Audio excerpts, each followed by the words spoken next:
Welcome to सबको DHQ cam zone के अंदर।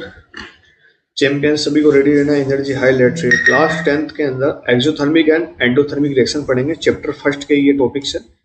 हम डिस्कस करेंगे कि एक्सोथर्मिक और एंडोथर्मिक रिएक्शंस क्या होती है। Let's start.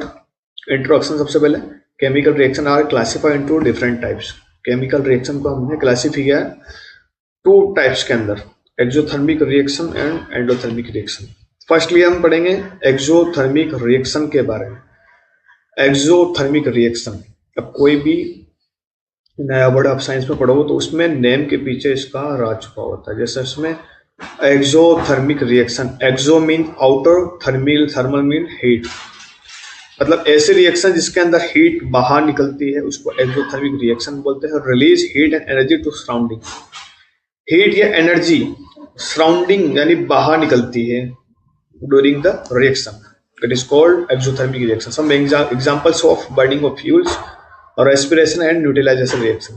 When we burn of any fuel, heat release from fuel to surrounding.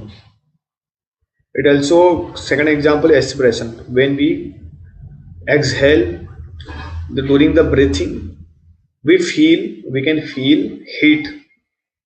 Then after neutralization reaction के अंदर when acid and base are reacted to each other, the formation of salt. During this reaction, some heat and energy release from substance to surrounding. Then after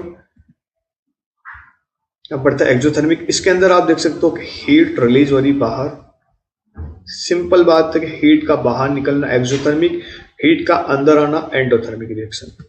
examples of exothermic reaction, iron nail dipped in copper sulphate solution, कि जब iron लोहे की कील को copper sulphate के solution में जब deep करोगे तो फेरस सल्फेट बनेगा, कॉपर को डिस्प्लेस करेगा और हीट रिलीज होगी। इसी तरीके से जिंक और हाइड्रोक्लोरिक एसिड, जब दोनों के आपस में मेटल और एसिड की रिएक्शन होती है तो सॉल्ट बनता है, हाइड्रोजन गैस बनती है, साथ में आपका टेस्ट ट्यूब या जो भी आपका वेसल, जो भी बर्तन है, बीकर वगैरह, वो सब गर्म हो जाएंगे। इसका मतलब गर्म क्यों हुआ? क्योंकि हीट बाहर निकली है। Endothermic reaction definition, absorb heat and energy from surrounding, यानी हीट और एनर्जी को जो सब्सटेंस रिएक्टेंट है वो अब्सॉर्ब कर लेते हैं। Example photosynthesis, dissolving ammonium nitrate और कुकिंग।